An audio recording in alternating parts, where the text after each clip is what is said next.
As Larry Bossidy, chairman and CEO of Allied Signal, has said, in the end, we bet on people, not strategy.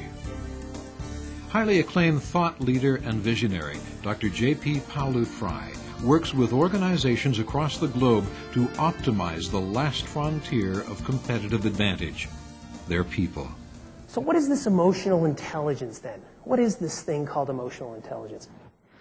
About 4 years ago, I was doing a program to a similar group in Hawaii, similar to this. You see, Jim, they do their programs like this in Hawaii. Just wanted to mention that. And actually, they were generous enough to bring my wife along with me. I just wanted to mention that as well. I'm not going to be invited back next year, I can tell.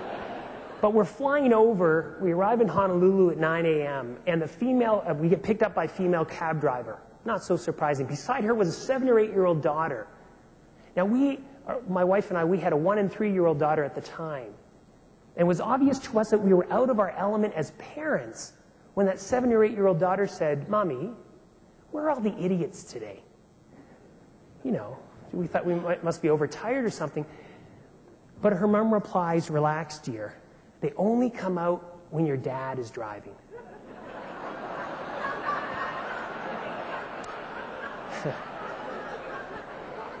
And to me, this story illustrates everything about emotional intelligence. How we see the world. Is that someone cutting us off? Are they an idiot? Or maybe they're going to the hospital for an emergency. How we see the world directly impacts our behavior, doesn't it? And our behavior impacts important people around us. A top-rated lecturer at the renowned Kellogg Business School's Executive Education Program, Dr. Pawliw-Fry is a pioneer in the exciting new field of emotional intelligence. Let me ask you a question. How many thoughts do you think we have a day? This is the interactive part of the program. According to research, we have about 60,000 thoughts a day. Actually, a female colleague of mine tells me men only have 1 thought a day. 60,000 times, right? People are actually in their own little bubbles of thinking. Every one of us, right now, we're in our little bubbles of thinking. And the high performer among us is the person who can step outside of their bubble, honor it, but step outside and tune into what other people are feeling and thinking. You know, we do studies of high-performing CEOs at the U.S. Navy, commanding officers. You know what we find? They don't use command and control.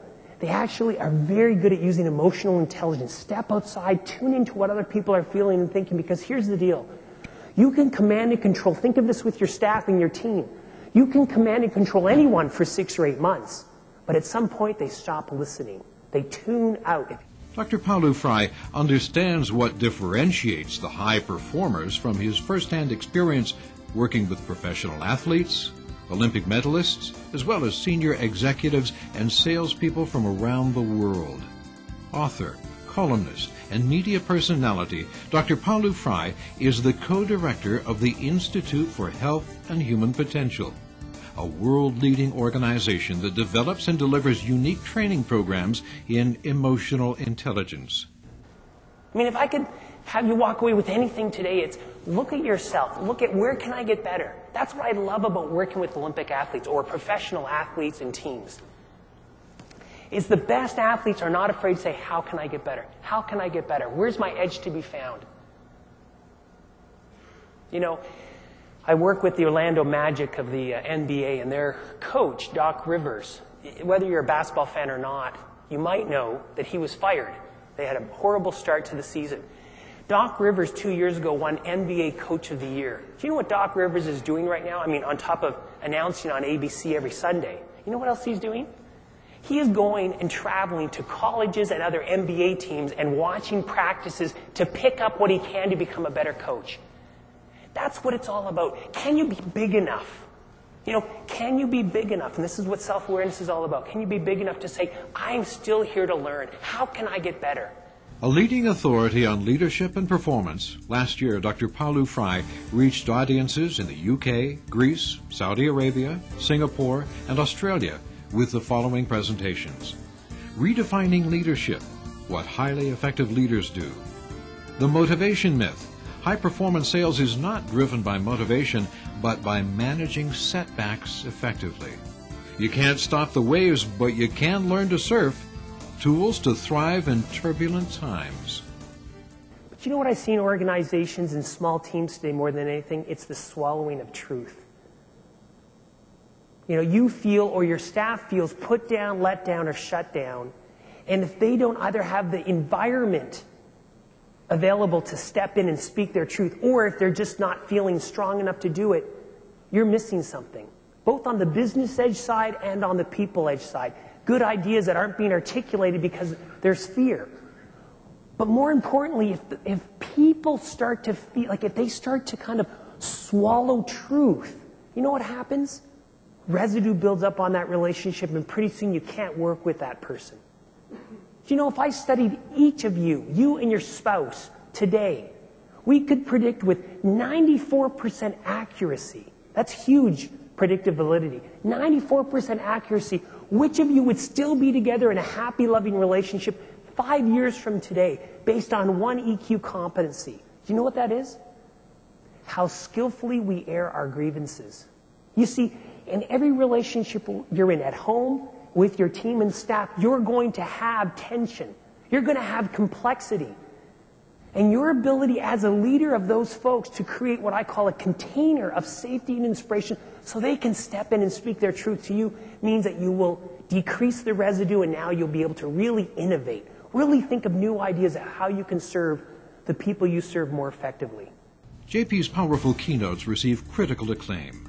Fantastic. Very leading-edge thinking. JP has huge energy and passion. Our leadership team couldn't get enough of him. I could listen to him all day. IBM, USA. I do not say this lightly. This was the most powerful keynote I've ever heard. Wow! JP was charged with setting the tone for the rest of the week. He clearly over-delivered. Pfizer, Argentina. Outstanding! The best keynote presentation I've been doing years. Very different than the usual, extremely powerful, yet highly entertaining. It's not often I hear someone who can really put it together. Ernst & Young, Austria. Awesome presentation. This will change my life. Thank you for all of your passion, enthusiasm, and integrity, and for making this our best meeting ever. Merck, USA. You know, it drives me nuts. We work with sales organizations all over the world. And people sometimes don't get it.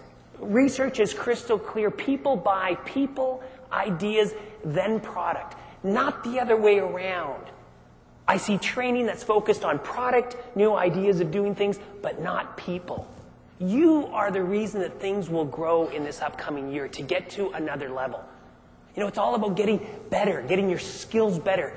And I'm not even certain you even need better and more skills. You know what to do. It's about, can I stay motivated? Can I really kind of, get to the next level because I'm getting through those levels of fear? Dr. Pawliw-Fry's expertise in the impact of emotions on performance has been sought by many organizations, including the National Hockey League. But let me ask you a question. What do you think drives customer loyalty? Why do you think people stay? Here's the deal. Customers stay because employees are engaged. What do I mean by that? I mean, if you are engaged and committed, if your staff is engaged and committed, then people will get infected by that. You see, because emotions are infectious. People infect each other within 30 seconds, whether they say a word or not. Whether they say a word or not. But you know what I'm talking about. You're at your office, somebody comes in with a black cloud over their head, and you start to think, my gosh, what did I do? They're upset with me. And we start to awfulize. And you see, emotions are infectious. If your staff, and this is a really key point, because it's not just about you, right? It's not just about you and your relationship with that client. It's about what's your team like? Are they feeling like they can really make a difference, that they believe in the value proposition, that they feel good about what's going on in your business? And that's driven by one thing, the relationship between you and them. In large organizations, we see that people don't leave organizations, people leave people. People leave their direct manager. And the relationship between you and your staff is not about IQ, it's not about technical skills, it's about emotional intelligence. Emotional intelligence is capturing the attention of business leaders around the world. Find out why What Makes a Leader, an article focusing on emotional intelligence, is the most requested reprint in the history of Harvard Business Review. What I'm saying is this is your edge. IQ is concrete after a certain age. You can't improve that. But you know what? It doesn't matter, because if you're in the room, you have enough. Because you remember the three-circle diagram, the Venn diagram, IQ, technical skills, EQ? What we know is that you need a certain amount of IQ and technical skills, but just enough to get in the door. Just a threshold capability is what we call it. After that, it's your emotional intelligence that will give you an edge in being able to really, work with clients. Consistently, Dr. J.P. Pawliw-Fry leaves audiences around the world with two things: actionable steps that move them to the next level, and requests to have him back again. He's always the highlight of the meeting, setting the tone for great things to come. To ensure the success of your next event, call the Bureau who sent you this video to secure a date in JP's busy schedule.